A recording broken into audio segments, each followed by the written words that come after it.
quand on parle chaque fois de l'IA aujourd'hui, les gens pensent que on veut les emmerder, en fait. Genre, foutez-nous le camp avec l'IA.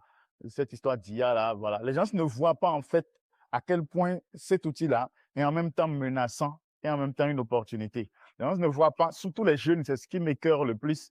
Quand tu parles parfois à certains jeunes, tu as l'impression qu'ils ne sont même pas intéressés ou bien qu'ils manifestent un désintérêt incroyable vis-à-vis de l'IA. Ils se disent même pas que cette chose-là, si je ne la saisis pas au bon moment, maintenant où on est en plein essor dans son développement, que je peux passer totalement à côté de tout ce que je suis en train de voir. Moi, je prends par exemple une situation, parce que quand on dit beaucoup de métiers seront remplacés, en fait, il y a des personnes qui aujourd'hui sont en train de faire l'enseignement, beaucoup de jeunes qui vont vers l'enseignement parce qu'ils se disent, voilà, je vais faire une formation. Aujourd'hui, l'IA est plus dynamique. En seulement 5 ans de développement, aujourd'hui, on est venu à un point où l'IA est plus dynamique, par exemple, à enseigner l'anglais à quelqu'un, à l'éduquer, à le comprendre, qu'un professeur.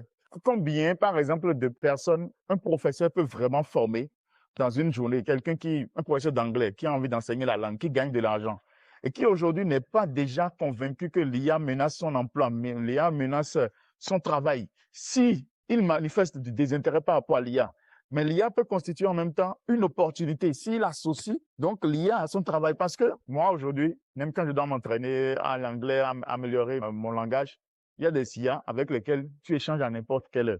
Des IA qui te comprennent mieux, qui sont plus patients, qui sont disponibles, qui vont échanger, qui vont même parfois, c'est ce que j'ai comme impression, qui vont même mieux te comprendre, d'accord, qu'une personne. Parfois, le gars avec qui tu parles, quand tu t'entraînes, cette personne te dit, mais qu'est-ce qu'il veut dire, qu'est-ce qu'il veut? Mais parfois, l'IA comprend déjà, il te pousse. Et parfois même te faire des propositions auxquelles tu n'as même pas pensé. Exactement. Et aujourd'hui, tu comprends que, par exemple, quand on prend ce simple domaine, si moi j'étais un professeur d'anglais aujourd'hui, je suis jeune, je ne vais pas me projeter en me disant que je ne vais pas composer avec l'IA. Je ne vais pas me projeter en me disant que l'IA en même temps aussi est une menace. Ça sera seulement une menace si je décide de l'écarter. Personne ne peut plus l'écarter. Il est déjà 2 fois, 3 fois, 4 fois plus redoutable que tout ce que nous pouvons faire.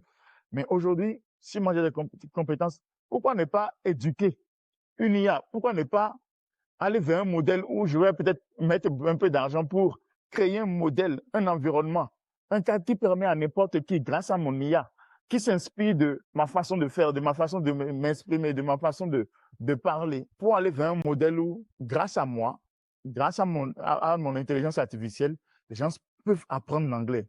Et là, je suis disponible à n'importe quelle heure. Je peux former. Moi, par exemple, je suis en train de penser à quelque chose comme ça. Tu vois, dans les formations de trading, par exemple, j'ai envie d'être plus dynamique dans ce que je fais. J'ai envie d'aller plus vite. C'est vrai qu'on est dans un domaine, nous, personnellement, où les choses vont plus vite, mais que cela n'étonne personne si d'ici 2 ans, d'accord, parce que nous, on a déjà commencé à réfléchir à ça, comment est-ce que, possiblement, on peut s'inspirer de tout ce que nous avons dit, tout ce que nous avons fait comme vidéo. C'est pour ça, moi, je remercie Dieu même d'être en train de faire toutes ces tâches-là aujourd'hui de façon manuelle, parce que viendra le moment où plus il y aura d'informations, plus une IA sera apte pour pouvoir s'entraîner, pour pouvoir savoir quel type de personne tu es, quelle idéologie tu prônes. Comment vous vous comportez? Comment est-ce que vous allez réagir dans telle situation, ainsi de suite. Exactement. Et donc, les cours dans ce genre de modèle seront simplement dirigés par l'IA. Et simplement, lorsque les gens auront des questions, les gens vont les soumettre bien sûr à l'IA.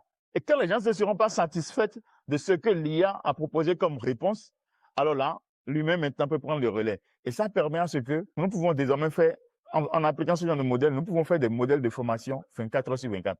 Exactement. Les gens peuvent... En étant de façon directe avec les Le gars peut demander un live tout de suite maintenant. Toi, tu n'es pas disponible.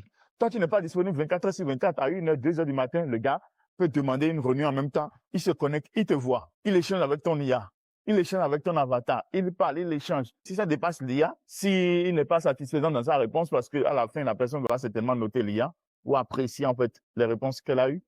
Et si ça le dépasse, là maintenant, lui-même va prendre le relais en disant, ah tiens, vous avez laissé une préoccupation à tel moment. Et moi, ça me permet de gagner du temps.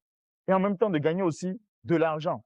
Et quand on voit ce genre de choses, moi, je pense que chaque personne dans son domaine doit trouver un moyen, un mécanisme pour pouvoir composer avec l'IA. Comme j'ai donné l'exemple, il y a des personnes qui continuent de faire des synthèses, des tableaux Excel, en faisant des calculs, en faisant des points.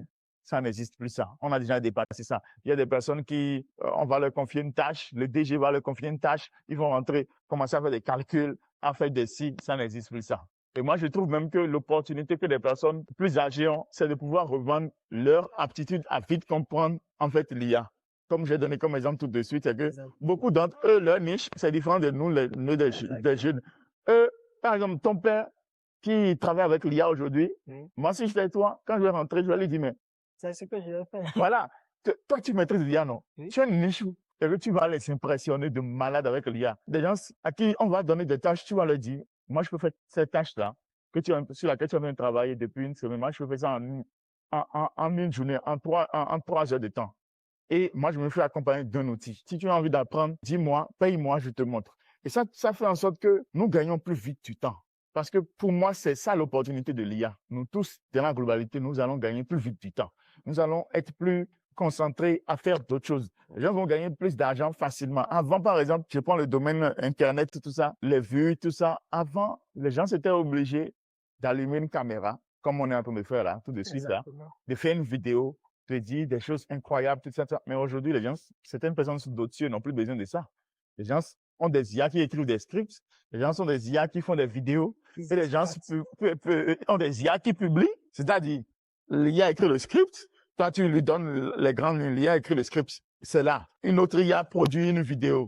C'est là. Une autre IA publie la vidéo. C'est là. Et toi, tu fais des vidéos virales et tu encaisses. C'est une opportunité, ça. Une très grande. Une très grande opportunité. Mais les gens sont là toujours à se dire non, il n'y a pas le boulot dans le pays. J'ai appris, voici mon CV, j'ai appris telle chose, telle chose, telle chose. Alors que le temps à côté de se plaindre de toutes ces choses-là, on peut les mettre pour pouvoir Mieux comprendre. mieux comprendre et s'adapter. Voilà. Donc, c'est pour ça, moi, je pense que l'IA aujourd'hui, c'est une opportunité. C'est pas qu'on a envie de vous saouler avec, mais il faudrait pas que demain, d'ici 10 ans, 20 ans, vous ayez l'impression que vous étiez là au début de l'histoire, mais où étiez-vous, d'accord? Il faudrait pas que vous sentiez que, voilà, vous étiez naïf, vous avez laissé passer quelque chose. C'est plus dur de se voir raconter une histoire alors qu'on aurait pu être témoin de l'histoire pendant que l'histoire avait lieu, que d'être là, que peut-être de ne pas être du tout là quand l'histoire se produisait. C'est encore plus intéressant quand tu racontes une histoire quand tu n'étais pas là, quand tu n'étais pas encore né. Il n'y a pas de problème. Mais il y a beaucoup plus de choc, il y aura beaucoup plus d'amertume si demain, vous vous rendez compte qu'une histoire était en train d'être créée et que vous étiez là, vous aviez eu l'occasion d'être acteur de cette histoire, mais vous êtes passé à côté parce que vous avez toujours pensé que l'IA ne pouvait pas pour vous être une alternative pour améliorer ou bien pour aller plus vite. Dites-moi en commentaire si vous avez déjà commencé à travailler avec l'IA. Dites-moi si vous pensez que l'IA représente une menace pour l'activité dans laquelle vous exercez aujourd'hui. Ou dites-moi si voilà, vous envisagez, ou si vous n'avez même pas les moyens, ou quand je parle de moyens, je ne parle pas d'argent, je parle d'aptitude à adapter l'IA à votre situation professionnelle.